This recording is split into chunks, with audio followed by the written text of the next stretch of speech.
تو ان کے لیے ظاہر ہے میں دن رات بہت زیادہ میرے دل میں اضطراب تھا، بہت زیادہ میں ذہنی طور پر بھی ایک بہت سمجھ لیں کہ پریشانی اور اضطراب کی میری ایک کیفیت رہتی تھی کہ میں ان کے لیے بھی کچھ کر سکوں، اللہ کرے کہ وہ بھی ہدایت کے راستے پر آ جائے۔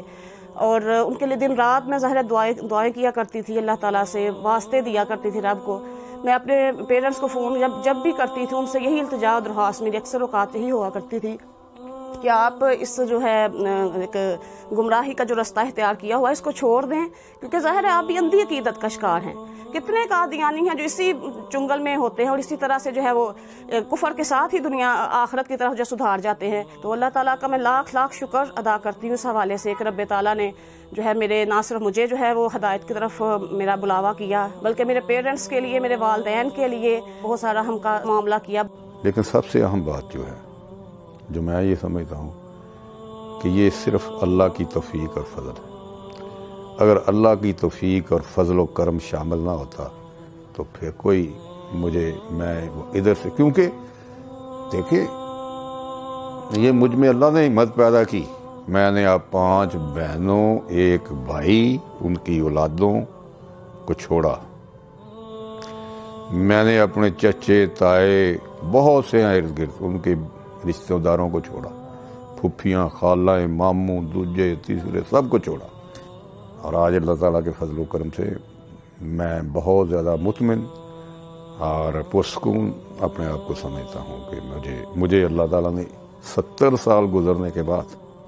یہ سعادت مجھے نصیب ہوئی، ورنہ بے شمار لوگ جو ہیں میرے اہل خانہ، میرے دیگر، میرے آباء و اجداد، وہ مر کھپ گئے حالت کفر۔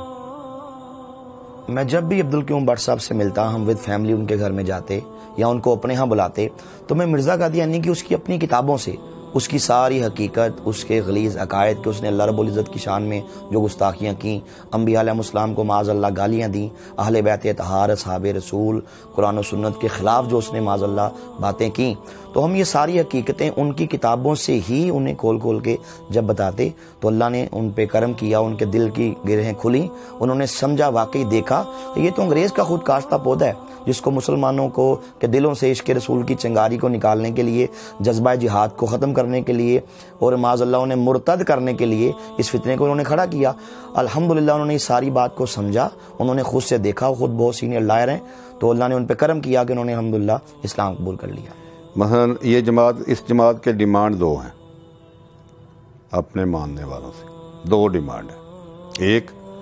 زیادہ سے زیادہ چندہ دو۔ اوپر جو حیاب سے ان کے نزدیک سب سے جو عزیز ہے، قریب ہے، اچھا ہے، اسلام میں تو ہے نا کہ جو سب سے زیادہ متقی ہے، ان کے نزدیک کیا ہے؟ جو سب سے زیادہ چندہ دیتا ہے، نمبر 1، اور نمبر 2 جو اوپر سے آرڈر آئے اس کی سب سے زیادہ عطایت کرے۔ میں تو یہی کہتا ہوں قادیانیوں کو بھی کہ غور کریں، دیکھیں، سوچیں، سمجھیں، لکیر کے فقیر نہ بنیں۔ سونر اور لیٹر، جلد یا بدیر، آپ کو یا آپ اگر نہیں تو آپ کی نسلوں کو قادیانیت کو چھوڑنا پڑے گا، ادھر آنا پڑے گا، دائرہ اسلام کی طرف آنا پڑے گا۔ آپ کیوں ایک فیملی کے یرغ مال بنے ہوئے ہیں؟ پاکستان میں دیکھ لیں، قادیانیت جو ہے سسک رہی ہے۔ آپ نے کبھی سنا ہے کوئی شخص قادیانی ہوا؟ تو یہ اس قسم کی کئی چیزیں آتی ہیں، تو غور و خوض کرنا چاہیے، سوچنا چاہیے، سمجھنا چاہیے۔ ایمان جو ہے اگر فرض کریں آپ کسی کی کل ڈیتھ ہونی ہے، آج وہ ایمان قبول کر لیتا ہے تو یہ بھی اس کا بھلا ہو جائے۔ 19/11/2017 کو میں نے اور میرے فیملی میں کچھ فیملی ممبران نے اس بات کا اقرار کیا اور اعلان کیا کہ حضرت محمد صلی اللہ علیہ وآلہ وسلم اللہ تعالیٰ کے سچے اور آخری نبی ہیں، اور ان کے بعد کوئی نبی نہیں۔ اور جو بھی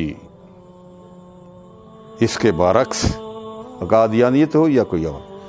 جو کسی بھی شکل میں اس کی کوئی اور تشریح کرتا ہے، بروزی نبی یا ذلی نبی، وہ تمام عقائد اور دعوے غلط، جھوٹے اور بے بنیاد۔ تو یہی ایک چیز ہے، ختم نبوت جو ہے یہ ایمان کا حصہ ہے، اس کے بغیر ایمان مکمل نہیں ہے۔ جو شبانی ختم نبوت نے ماشاءاللہ یہ جو سیریز شروع کی ہے، 9 مسلمین جو سابق قادیانی ہیں انہوں نے اسلام قبول کیا، اس کے انٹرویوز پہ مشتمل، تو الحمدللہ یہ بڑی ایک اچھی کاوش ہے۔ اس کے ذریعے سے باقی دیگر قادیانیوں کو بھی اسلام کی ایک الحمدللہ موٹیویشن ملتی ہے۔ یہ بہت ہی ماشاءاللہ زبردست کام ہے۔ اللہ رب العزت شبانی ختم نبوت کی پوری ٹیم کو جزائے خیر عطا فرمائے۔